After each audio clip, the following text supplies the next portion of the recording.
Euzu billahi mineşşeytanirracim. Bismillahirrahmanirrahim ve bihi nestaîn.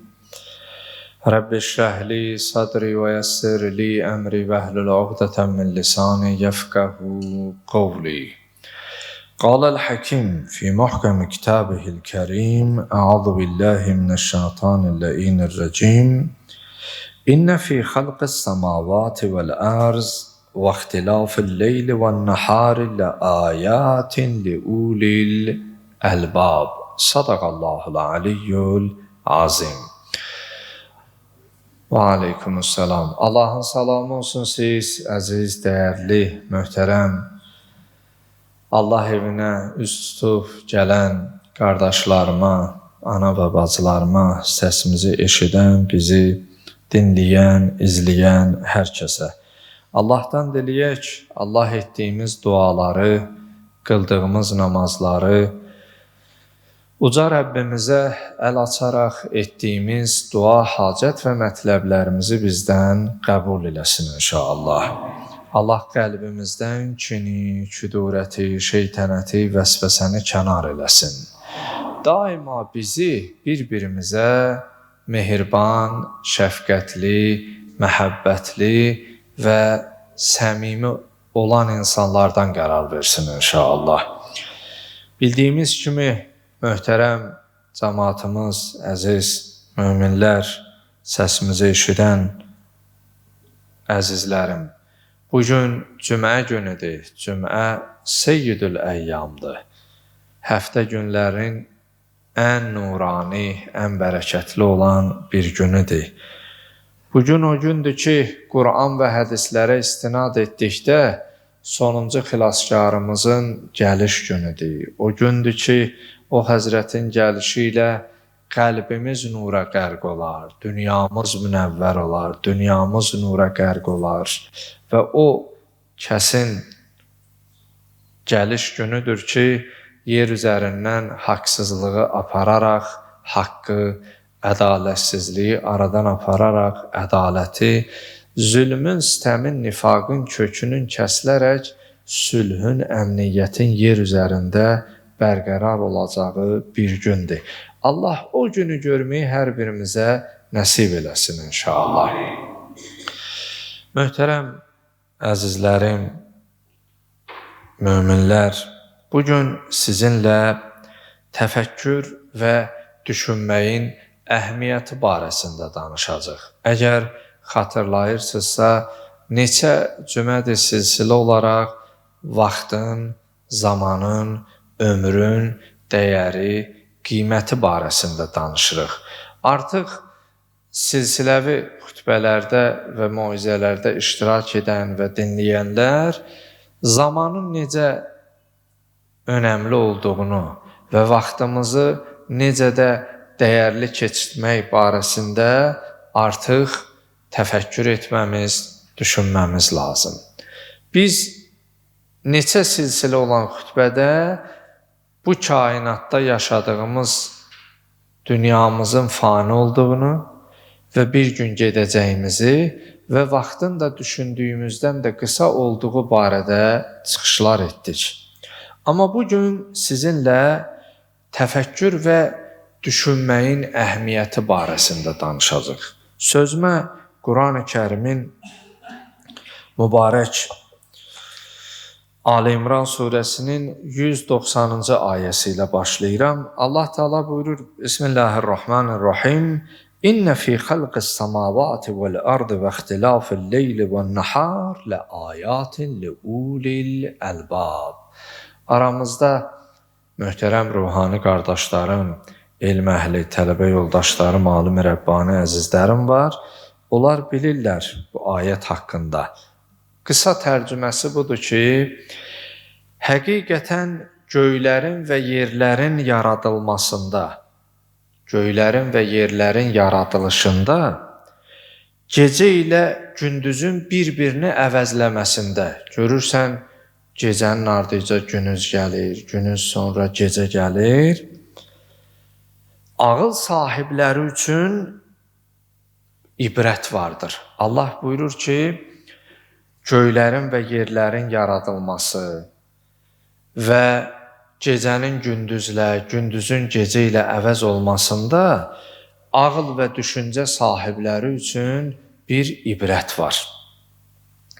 Əslində, təfəkkür insanın qəlbini nurlandıran, ruhunu ucaldan və imanını dərinləşdirən ilahi bir nurdur.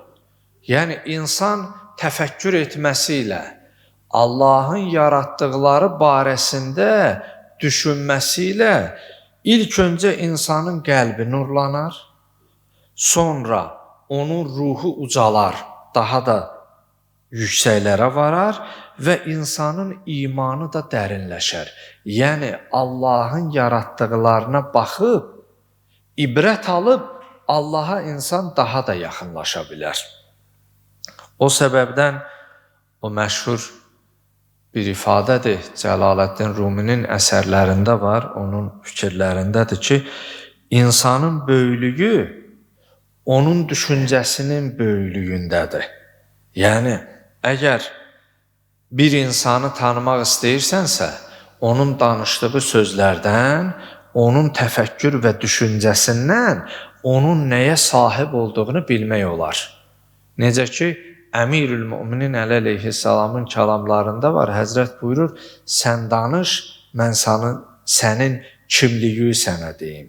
Yəni, insanın ağzından çıxan söz, insanın düşüncə və təfəkkürü onun əsl həqiqətdə daxili kimliyinin təzahürüdür.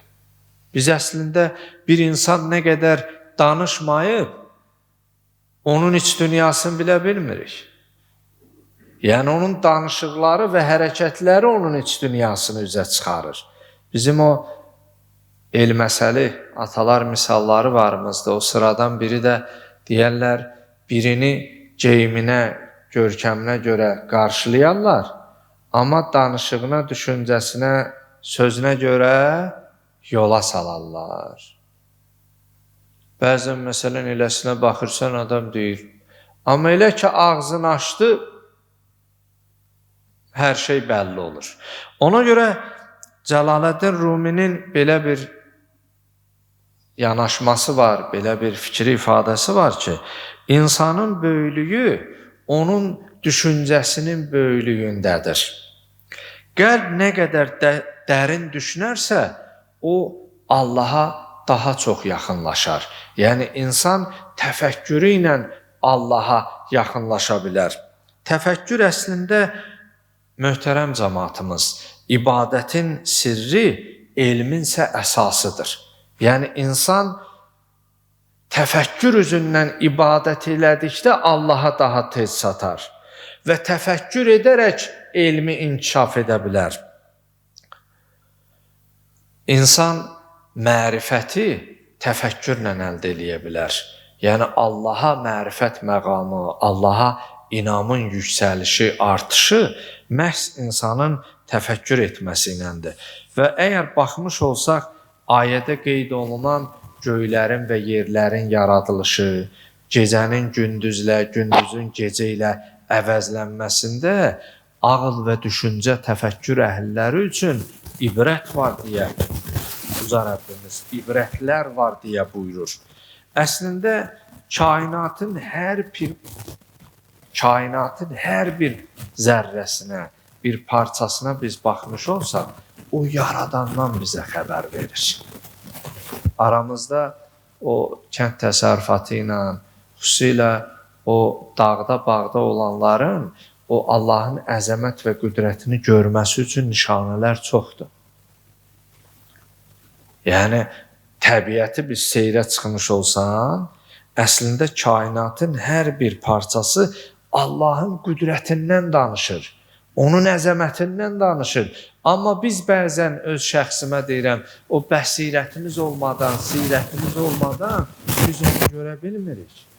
Onun həqiqətinə vara bilmirik. Sədi Şirazinin Gülüstan əsərində belə bir beyti var ki, در هر گیاهی که از زمین روید وحده لا شریک له بوید. Hər bitki ki yerdən çıxır, yerdən çıxanda o Allahdan başqa həqiqi məbudun olmamasına şəhadət verir. Aramızda ərəb dilini bilənlər var. Bir ayət deyim, bu şeirin mənasına varım. Allah Teala Quran-ı Kərimdə buyurur və fil ərzi ayatun lil muqinin. Yer üzərində, yer kürəsində yəqin əhilləri üçün nişanələr var, dəlillər, sübutlar var. Mənim əzəmət və qüdrətimi dərk etmək üçün əlamət və nişanələr var. Sədi Şirazi də nəzmə çəkir, deyir: hər qiyahi ki əz zəmin ruyət, hər bitki ki yerdən çıxır, vəhdəhu la şərikə ləh qoyət. Ərəb dilini bilən qardaşlarım var burada, Quran əhli olan əzizlərim, tələbələr var, iştirak edirlər. İstər burada, istər canlı vasitəsilə bizi izləyənlər arasında. Ərəb dilində lə işarəsinin yazılışı o yerdən çıxan iki yarpaq təki, bir neçə yazılış forması var. Yerdən çıxan dənəli-dənəlisiz. Əkdiyin ya hava ilə, Allahın icazı ilə, o toz, külək vasitəsilə. Bəzən görürsən, navalçanın üstündə, məsələn də, bir ağac bitib, nə suyun vermisən, nə becərmisən və yaxud elə bir daş, qayanı bir dənə tikan yarır, bölür, çıxır. Halbuki, dağıdıcı preparator vasitələrlə sən bəzən onu dağıdıb, yarıb, bölə bilmirsən. Allah bir otu, ələfi, tikanı onu bölür, oradan çıxardır. Məyər bu Allahın əzəmət və qüdrətinin göstəricisi deyilmi? Onun əzəmət və qüdrətinin nişanəsi deyilmi? Allah Teala buyurur, mən belə şeylərlə siz başa düşəsiniz, ibrət alıb, nəticə çıxarıb, dönüş, qayıdış edəsiniz deyə yer üzərində nişanələr qoydum. Deyir, hər qiyahi ki əz zəmin ruyə, yerdən ilk çıxan, indi təsərrüfatla məşğul olan olmayan, hamımız əksəriyyətimiz rayon əhli olduğumuzdan və yaxud elə burada Bakı əhalisində xırla, parniklə məşğul olanlar, yerdən hər nə ki çıxır, çıxanda ilk olaraq iki qulaq yarpaq çıxır da, həmin o lə işarəsinin rəmzi mənasıdır. Lə iləhə illallah, vəhdəhu lə şərikə ləh. Yəni, yerdən çıxan bitki Allahın həqiqi məbud olduğunu, ondan başqa bir həqiqi ibadətə layiq olmayan bir varlığı təsdiq edərək yerdən çıxır. Şair vəsf edir ki, hər qiyahi ki əzzəmin ruyət, hər bitki ki yerdən çıxır, yerdən elə çıxanda Allahdan başqa həqiqi məbudun olmadığını təsdiq edir. Və doğrudan da kainatın hər bir parçası Allahın qüdrətindən bizə danışır. Düşünən qəlb bu aləmdə əslində Yaradanın əsərini oxuyur. Əgər təbiətə baxıb sən ibrət alırsansa, sanki Allahın əsərini oxuyub nəticə çıxarırsan və ona dönüş qayıdış edirsən. Bir sözlə Quran-ı Kərim Allahın bizimlə danışan bir kitabıdırsa, əsəridirsə, təbiət əslində uca Rəbbimizin səssiz və möhtəşəm bir əsəridir. Təbiət özü Allahın səssiz bir əsəridir. Düşünmək əslində iman ağacının köküdür. Elə bil, o imanın bir ağacdır, günü-gündən ki böyüyər, onun böyüməsinin kökündə təfəkkür dayanır. Əgər Allahın yaratdıqlarının, ümumən insanı yoxdan var edib, yoxdan yaradan o pərverdigar, onun əzəmət və qüdrəti barəsində insan düşünsə, inanın, insan imanı baxımdan daha da artar. Allaha mərifətin artdıqca sənin mərhəmətin də, insani keyfiyyətin də, əxlaqın da, ailədə, cəmiyyətdə, davranışın da dəyişəcək. Allaha bağlı olduqca inamın artacaq, nurani bir insan olasın, nəfəsində bərəkət olacaq, baxışında bərəkət olacaq, sözündə təsir olacaq, ətrafın get-gedə nura qərq olacaq. Çünki sən həqiqi nura vəsl olubsan. Allahın əzəmət və qüdrətin hər şeydə görürsən deyə. Məryəm surəsinin 67-ci ayəsində uca Rəbbimiz buyurur: Əuzu billahi mineşşeytanirracim. Əvəla yəzkurul insanu ənna xələqnahu min qablu və ləm yeku şey'ən. Məgər insan ilk öncə onu heç bir şey deyilkən, yəni yox ikən yaratdığımızı xatırlamırmı? Mənim hal-hazırda, üzr istəyirəm böyüklərimdən, 40 yaşım var.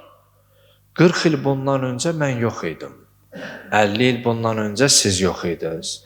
85 il bundan öncə aramızda indi ən yaşlı ilə biləm Hacı Oruca əmmimiz olar. 85-ə yaxın səhv eləməsəm, 80-ın üstü. 90 qeyd edirəm. 90 il bundan öncə, əzizim, burada əyləşən bu yüzlər insanın heç biri yox idi. Məyər elə özümüz barəmizdə düşünməyimiz Rəbbimizə dönüş və qayıdışımıza səbəb olmazmı? Əvələm yazkurul insan. Allah Teala buyurur ki, insan niyə düşünmür bu barədə? Niyə fikirləşmir ki, o heç bir şey ikən, yəni yox ikən biz onu yoxdan var etdik, onu xəlq etdik, ona bu nemətləri bəxş etdik. Bu barədə insan niyə düşünmür? İnan düşünsə, Rəbbinə dönüş edər. Yoxdan onu var edən Xaliq-i Sübhanə, Xaliq-i Ləmyəzəl olan Allaha insan dönüş edər. Deməli, bu ayə insana özünün yaradılışı barəsində, yoxdan var olub, yoxdan xəlq olması barədə düşünməyə, təfəkkürə vadar edən ayədir. Yəni, insan, sən hardan gəlmisən? Əmirül Müminin əleyhissalamın kəlamı da deyir, acibtü limən təqabbərə. Əvvəluhu nutfə və axiruhu cifə. Deyir, mən o egoist, xütpəsənd, o təkəbbür insanlar var da, cəmiyyətdə rastlaşırıq. Deyir, mən o təkəbbürlü eləyən insanlara təəccüb eləyirəm. İnan elə təkəbbürlü insanlar var ki, yeriyəndə o startdan da elə ilk addımından elə addım atır, elə bil ki, təyyarə havaya qalxacaq. İndi elə uçmağa hazırlaşır.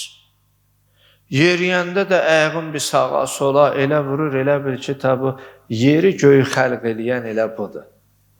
Əmirül Müminin əleyhissalam buyurur ki, bəşər, sən nəyə təkəbbürlü eləyirsən? Əvvəlün nütfə, axırın da cifə. Nütfə o bir su ki, hər kəsə bəlli. Axırda da insanın qoxusundan o gələn heç bir canlıdan gəlmir. Ona görə möhtərəm cəmaatımız, Əmirül Müminin əleyhissalamın bu kəlamı istəyir insanı təfəkkürə vadar eləyə ki, bəşər, gəldiyin yeri unutma.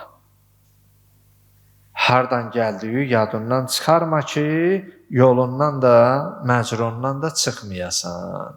Xəttində daimi sabit qədəm qalasan. Deməli, bu ayə insanın öz yaradılışını xatırlamağa, öz mənşəyini xatırlamağa vadar eləyir. İstəyir ki, insan düşünsün ki, bir vaxt heç bir şey deyil idin. İndi isə düşün, özün barəsində fikirləş ki, bu ağlı sənə verən bir varlıq var. Bu gözü sənə verən bir varlıq var. Bu nitqi, bu danışığı sənə verən bir varlıq var. Bu qulağı sənə verən bir varlıq var. Bunlar barəsində düşün, bunlar barəsində fikirləş. Əslində, bu ayə bilirsinizmi bizə nə mesaj vermək istəyir? Əgər bir insan öz yaradılışını unudursa, başlanğıcını unudursa, əminliklə yaradanı da unudacaq. Baxın, bu həyatda bu azğın insanlar var, ha? Yəni, Allahı, imamı, peyğəmbəri, ümumiyyətlə. Bunların əksəriyyətində özünün yaradılışını unutqanlıq var. əksəriyyəti ilə əgər danışmış olsanız, bu əminliklə belədir ki, öz yaradılışını, öz başlanğıcını unudan insan yaradanını da unudar. Onun əzəmət və qüdrəti barəsində insan düşünə bilməz. Mövzumuz təfəkkür və düşüncənin əhəmiyyəti olduğuna görə elə ayə və hədisləri, mövzuları da düşüncə və təfəkkür barədə edirəm ki, çox da haşiyə çıxmayam. Əslində, hər nəfəs Allahın ol kəlamının təzahürüdür.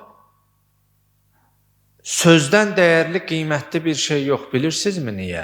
Çünki bu yaradılış, bu kainat sözlə xəlq olub. Allah Teala Yasin surəsinin 82-ci ayəsində, deyə 83-də İza əradəllahu li şeyin ən yəqulu ləhu kun fəyəkun. Bir şeyin olmasını Allah iradə etdikdə ona ol deməsilə olar.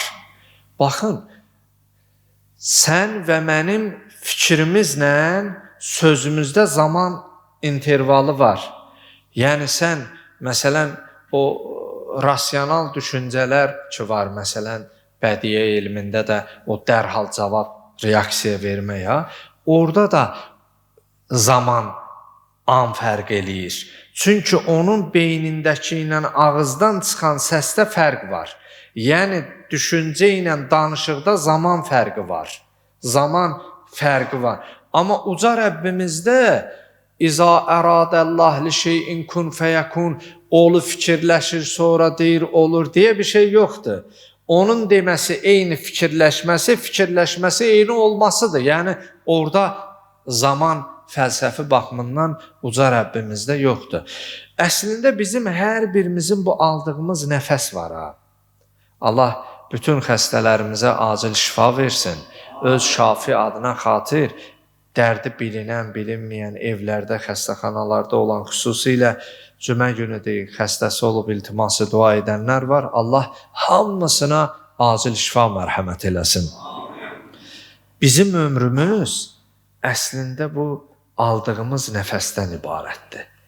Hər nəfəsə Allah ol deməsi ilə olursa, deməli, hər nəfəsimizdə Allahın bizə ömürdən pay ayırmaq qüdrətini biz dərk eləməliyik. İnsan dərk eləsə ki, aldı, nəfəs vermədi. Bu yaxınlarda nə qədər elə indi hamı sosial şəbəkədən izləyir də, biri idman elədiyi yerdə, biri ayaqqabı bağını bağladığı yerdə, elə qəsəbəmizdə müəllim lövhədə, daskada dərs izah elədiyi yerdə.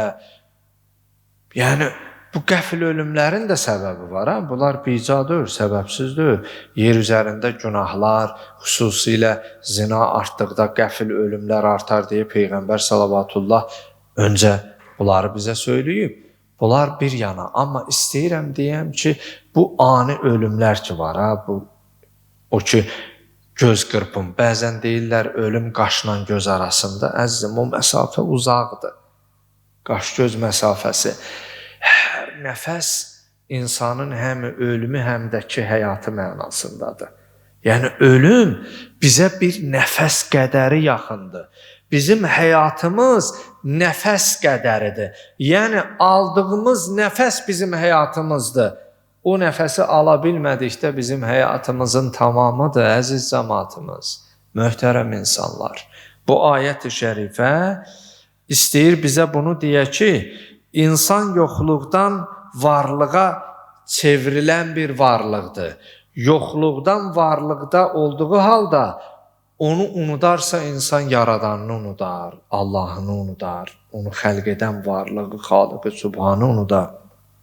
Baxsaq, elm əhli olan qardaşlarım bilirlər, Quran-ı Kərimdə dəfələrlə təkrarlanan ayət şərifələrin bir neçəsinin sonunda Allah Teala buyurur, Əfəla yətəfəkkərun, əfəla yaqilun, əfəla təqilun.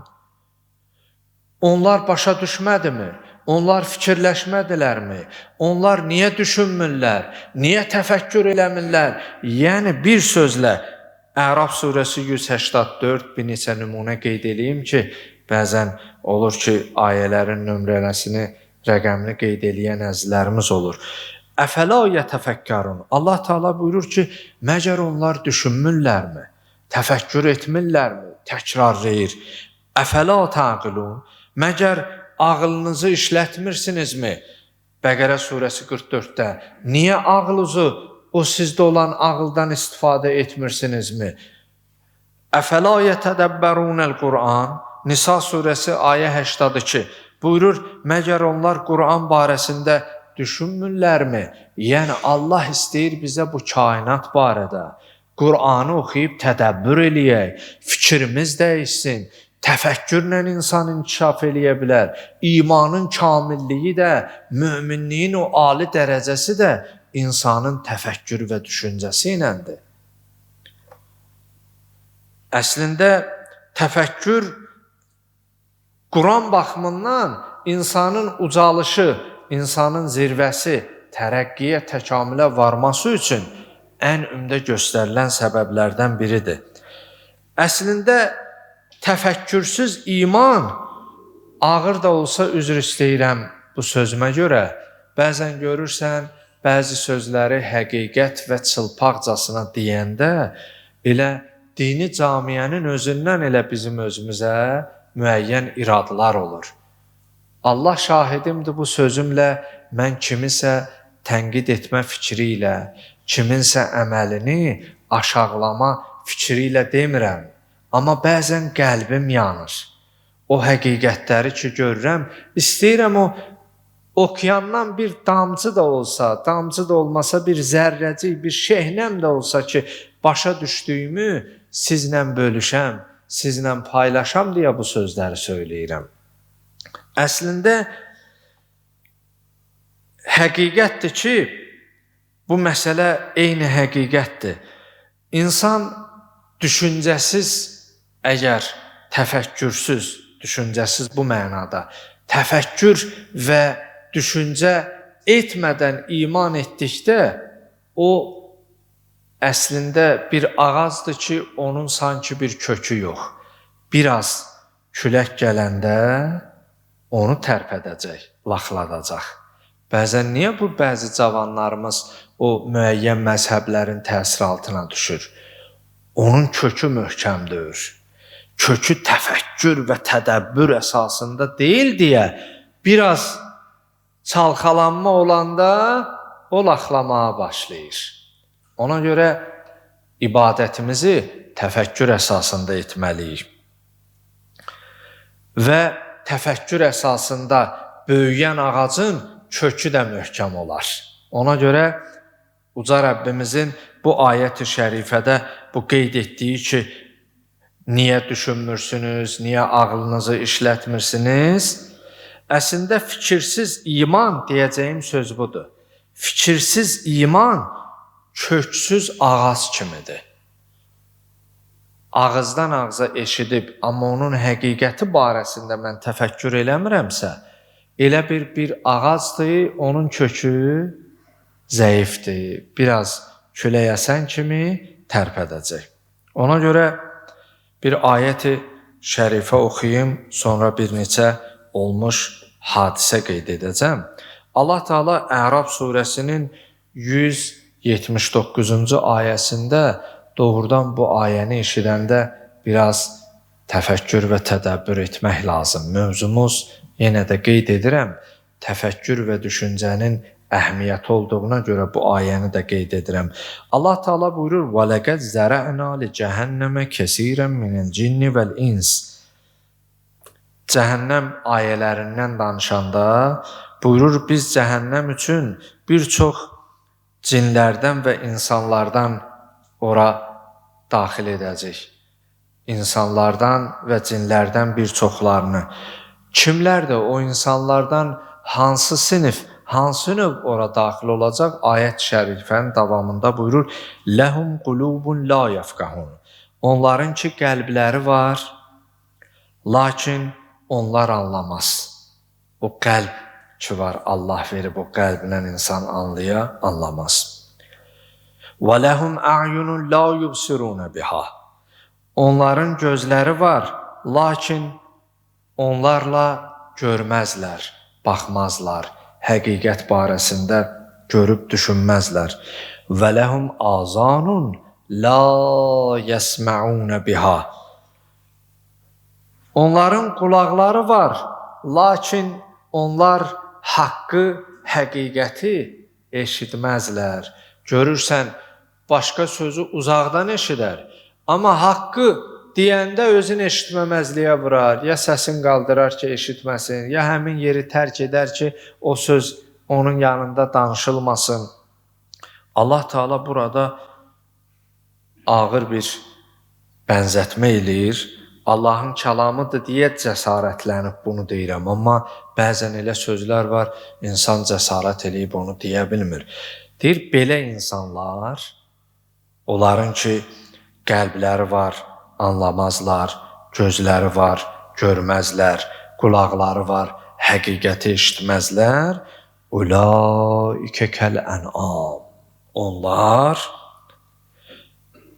o dördəyəqlılar kimidir. Ardıca buyurur, bəlhum əzəl, bəlkə onlardan da azğındılar. Ulaikə humul gafilun, onlar qafil olanlardılar, qəflətdə qalanlardılar. Həqiqəti görə-görə görməməzlikdən, eşidə-eşidə eşitməməzlikdən, bilib, dərk edib, amma özlərini bilməyən sinfinə, qrupuna mənsub edənlərdilər. Bilirsinizmi niyə dördəyaqlıdan da aşağıdır? Allah insana həm əql verib, həm şəhvanı hiss verib. Amma mələkə əql verib, şəhvanı hiss verməyib, heyvana şəhvanı hiss verib, amma ağıl verməyib. Yəni, mələkin üstünlüyü o ağlına görədir, daim ibadətdə, zikirdədir. Onu pisliyə vadar eləyən qüvvə yoxdur. Heyvanda da onu yaxşılığa vadar eləyən əql yoxdur, şuur yoxdur. Amma insanda həmi xeyir, həmi pisliyə vadar edən qüvvə var. Əmirül Müminin Əli əleyhissalam buyurur ki, əgər insan ağlını nəfsinə qalib eləsə, nəfsi əqllə mübarizədə məğlub olsa, o mələkdən də üstün olar. Çünki insanı pisliyə vadar eləyən qüvvə var idi, ona getmədi. Amma əksi, nəfsani hissləri əqlini üstləmiş olsa, o heyvandan da aşağı olur. Bilirsənmi niyə? Çünki buna axı xeyrə dəvət eləyən, çəkən bir qüvvə var idi. Ondan istifadə etmədi deyə. O səbəbdən möhtərəm cəmaatımız, təfəkkür və tədəbbür imanın güclənməsində, Allaha dönüş və qayıdışda ən ümdə səbəblərdən biridir. Mən sözümü xülasələşdirim bir neçə olmuş bir hadisə ilə. Ola bilər ki, bir şeyə eyni anda bir neçə nəfər baxsın, baxış bucaqları fərqli olsun. Yəqin ki, elə günümüzdə də hadisələrlə qarşılaşmışıq. Bir hadisəyə biri bir söz deyir. Deyir, ay qardaş, sən bunu niyə belə deyirsən? Baxın, bunun bu biri tərəfi də var. Bu belə də ola bilər. Yəni, hərə əslində öz tərəfindən, o 6-9 misalı da, biri durub bu tərəfdə, biri o tərəfdə. Biri deyir 6-dır, biri deyir 9-dur. Əslində o da düz deyir, bu da düz deyir. Amma ortaq məxrəcə gəlmək məsələsi var. Baxış bucaqları fərqli ola bilər. Yazırlar, bir zamanlar 2 qardaş var imiş. Onlar bir dağın ətəyində yerləşən bir kənddə, bir qəsəbədə yaşayırmışlar. Deyir, günlərin bir günü bu 2 qardaş, böyük qardaşla bu balaca qardaş dağın üstünə qalxırlar. Çox əzəmətli, belə heybətli bir dağ imiş. O bəzən doğrudan təbiət belədir, doğrudan da belədir. Görürsən, hündür bir şəlalə, uca bir zirvədən axan görəndə, nə bilim, görürsən, əyilib ağac cüzü, amma aşmır, yapışıb qalıb. Nə bilim, səhranın ortasında su yox, bir dənə ağacı Allah göyərdib, gəllər kölgəsində otururlar, eləyirlər. Yəni, Allahın əzəmət və qüdrətini görmək üçün çoxdur da əslində. Bu 2 qardaşlar da qalxırlar dağın başına. Böyük qardaş dağa qalxıb baxıb deyir ki, ay qardaş, bu dağ nə qədər böyük dağdır. Yəni çox hündür dağdır. Adam çıxır, başı gicəllənir. Bura çox hündürdür. Kiçik qardaş deyir ki, bu dağ mənim üçün təkcə elə hündürlükdən ibarət deyil. Yəni bu dağ elə tək daşdan ibarət deyil. Əslində mənim üçün bu dağ Allahın bir qüdrətinin göstəricisidir, bir əzəmətinin göstəricisidir. Yəni mən bu dağa təkcə elə daş kimi baxmıram. Yəni əslində bu sözü kiçik qardaş deyəndən sonra böyük qardaş təəccüblə soruşdu ki, nə fərqi var ki? İkimiz də elə eyni dağdan eyni söz söyləyirik. Mən dedim çox hündür dağdır, böyük dağdır. Sən deyirsən ki, mən bu dağı daş kimi görmürəm, Allahın əzəmət və qüdrəti kimi görürəm. Nəticədə elə ikimiz də dağdan danışırıq, dağın böyüklüyündən, əzəmətindən. Bu kiçik qardaş gülümsəyərək, təbəssüm edərək böyük qardaşa deyir ki, qardaşım, sən əslində gözünlə baxıb bu sözü söylədin, mən isə qəlbimlə baxıb bu sözü söylədim. Yəni, sən də düz deyirsən, bəli, böyük dağdır, əzəmətli dağdır, amma sən bunu yalnız daşına görə, bunun hündürlüyünə görə, bu səbəbdən, bu göz görməsi ilə deyirsən, amma mən deyirəm ki, doğrudan da böyük dağdır. Yəni indi gör bunu yaradan Allah nə qədər böyükdür. Bu əzəmətli dağı yaradan Allah gör necə əzəmətlidir. Yəni baxışlar əslində bəzən insan gözü ilə görər deyər, bəzən insan qəlb gözü ilə, bəsirətlə anlayar və söyləyər. Həmin anda böyük qardaş anladı ki, təfəkkür əslində baxmaq deyil, görməkdir. Yəni ki, sən onu görüb o dərk eləyərək, həqiqətini anlayaraq söyləməkdən. Göz baxar, amma yalnız düşünənsə qəlb olar. Qəlb düşünər və onu söyləyər.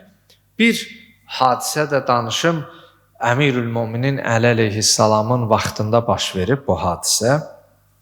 Bir gənc Əmir-əl-Möminin Əli əleyhissalamın yanına gəlir. Deyir ki, ya Əli, ya Əmir-əl-Möminin, ey möminlərin əmiri, mən gecələr çox yatıram, az ibadət edirəm. Bəzən də düşünürəm ki, bu qədər yatmaqla necə Allaha yaxın olmaq olar? Yəni, yatmağım ayıqlığımdan çoxdur da, belə deyək, çox yatıram. Əmirül-Möminin Əli əleyhissalam buyurur ki, hər kim bir gecə dərin düşüncəyə dalarsa, əsl həqiqətdə uzun-uzadı ibadətdən o gecəsi daha üstün olar. Hədislərdə qeyd olunur ki, Peyğəmbər sallallahu buyurur, təfəkkürü saətin xeyrun min ibadəti sənətin. Biharul Ənvarda 78-ci cild 115-ci səhifədə bu hədis-i şərif qeyd olunur.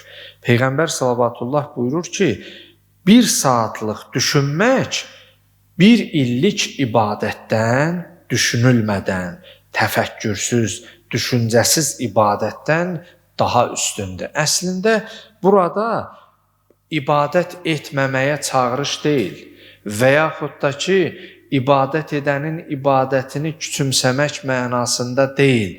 Yəni, o təfəkkür ki, sən təfəkkür edib Allahın əzəmət və qüdrətini dərk edəcəksən, Allahın əzəmət və qüdrətini dərk etməklə Allaha yaxınlaşacaqsan. Allaha yaxınlaşmaq da elə Allaha ibadətdir. Ona görə təfəkkürlə, düşüncə ilə edilən o ibadət təfəkkürsüz və düşüncəsiz ibadətdən çox üstündür. Əmirül-Möminin Əli əleyhissalam buyurur, Nəhcül Bəlağədə 153-cü hikmətli kəlamında buyurur, mən təfəkkərə əbsara Və mən absara i'təbərə və mən i'təbərə alimə. Kim düşünərsə görər, kim görərsə ibrət alar, kim ibrət alarsa elmə çatar. Elmə çatanda Allaha iman gətirər, Allaha inanar, etiqad bəsləyər.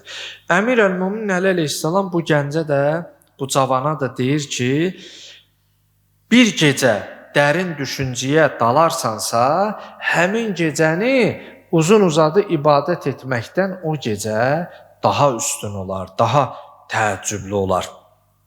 Bu gənc təəccüblə deyir ki, ya Əmir əl-Möminin, axı bu necə ola bilər? Mən sadəcə düşünürəm, amma ibadətdə Allaha zikr eləyirəm, dua eləyirəm, münacat eləyirəm.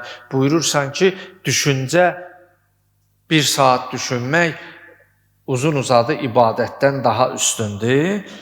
İmam Əli əleyhissalam təbəssüm eləyərək, gülümsəyərək buyurur ki, hər kəs deyir, düşünmək əslində özü bir növ ibadətdir. Təfəkkür özü bir növ ibadətdir. Kim öz nəfsini tanıyarsa Rəbbini tanıyar. Həzrət buyurur, mən arəfə nəfsəhu fəqad arəfə Rəbbəhu. Özünü tanıyan Allahını tanıyar. Və təfəkkürdən də məqsəd özü tanıyıb Allahı tanımağa qovuşmaq təfəkküründən söhbət edirəm. Kim öz nəfsini tanıyarsa Rəbbini tanıyar. Kim dünyanın faniliyini anlayarsa əbədi olan axirəti dərk edər və Allaha gedər. Kim hər bir hadisədə hikmət görərsə, o artıq Allaha ibadət edirmiş kimi sayılır.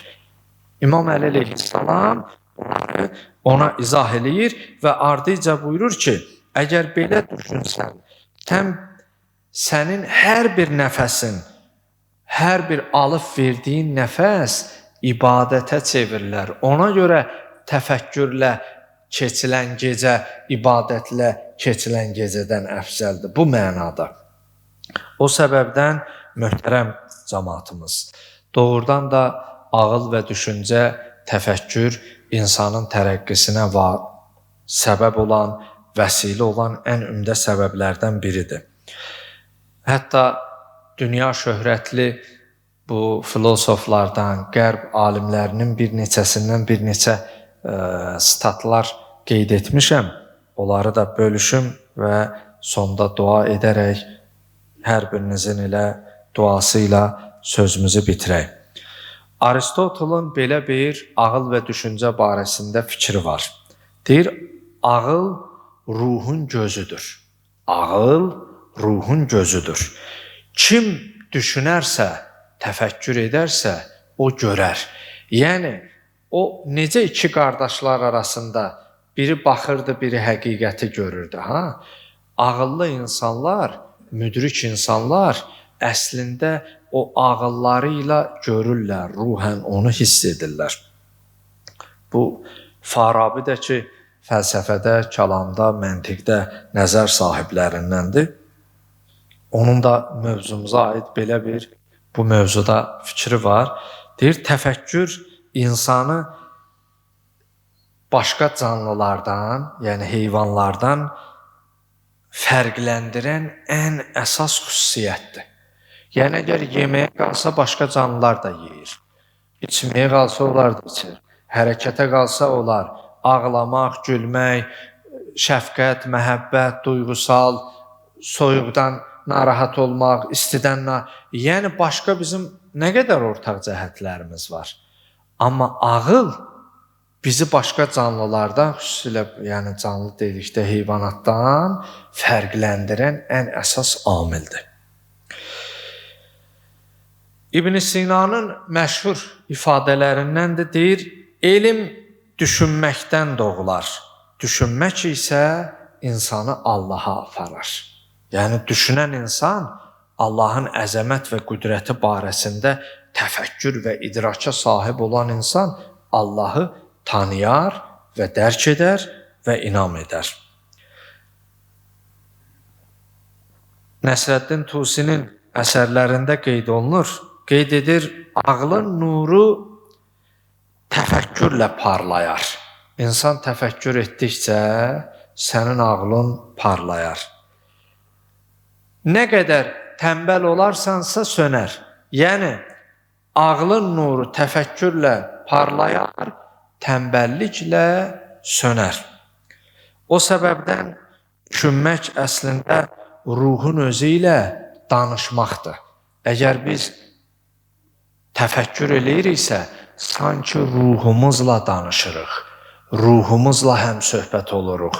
O səbəbdən deyəcəyim sözümün xülasəsi və bu danışdığımız xütbənin xülasəsi, çalışağın təfəkkür əhli olağın ki, hər gördüyümüz hadisədən hikmət dolu ibrətlər alaq və nəticə çıxaraq.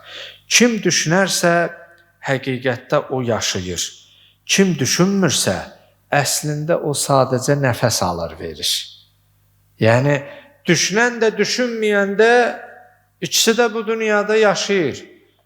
Amma biri sözün həqiqi mənasında yaşayır, birisi elə nəfəs alıb verir.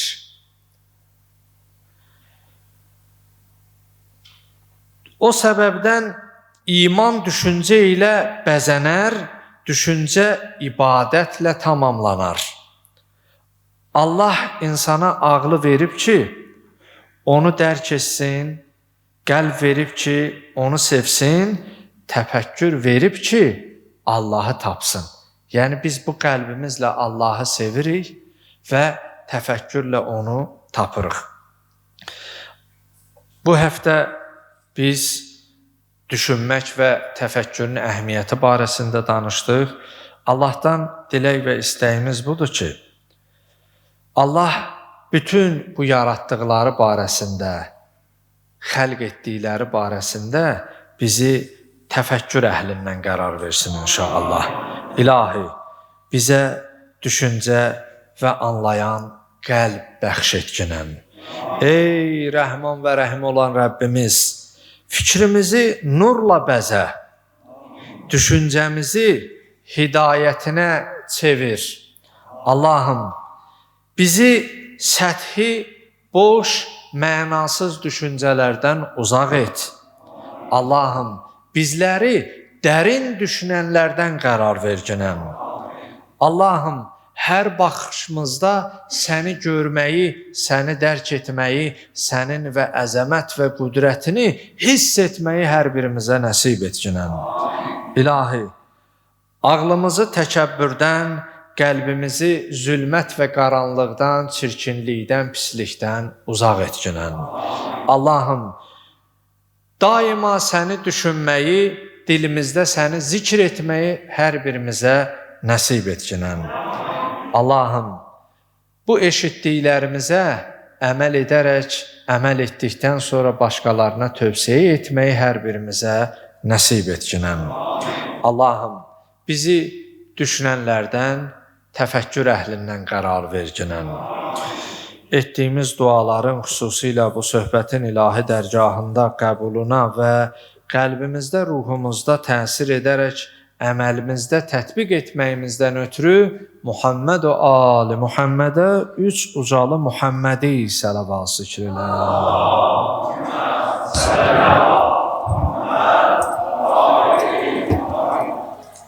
Allah qəbul eləsin inşallah. Allah qəbul eləsin. Allah kömək olsun. Sağ olasınız, var olasınız. Allah qəbul eləsin. Selamun aleyküm. Kərbəla necəsiniz? Yaxşıyam, selamun. Ya Allah faziləm biraz narahat görmürsən. Allah şifa versin inşallah. Allah kömək olsun. Peyğəmbər alı, Peyğəmbərə salavat zikr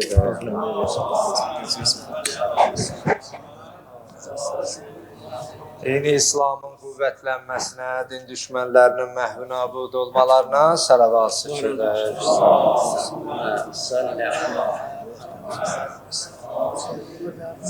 Seyyidim var olasın. İbadət və itaətlərimizin qəbuluna salavat zikr edək.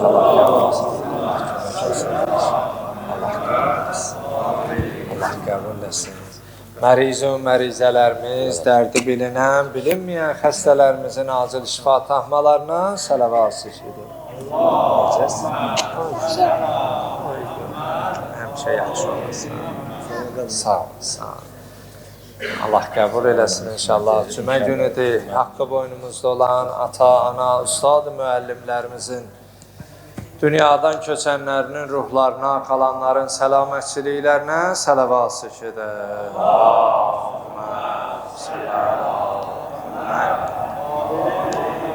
Ümumən məscidlərin bilxüsus ibadət etdiyimiz İmam Həsən əleyhissalam adına olan məscidin təmir bərpasında, inşasında, bugünə gəlib çıxmasında kimin nə maddi, mənəvi, fiziki köməyi olub, əməyi keçib, dünyasını dəyişənlərin ruhlarına, qalanların səlamətçiliklərinə sələvat edər.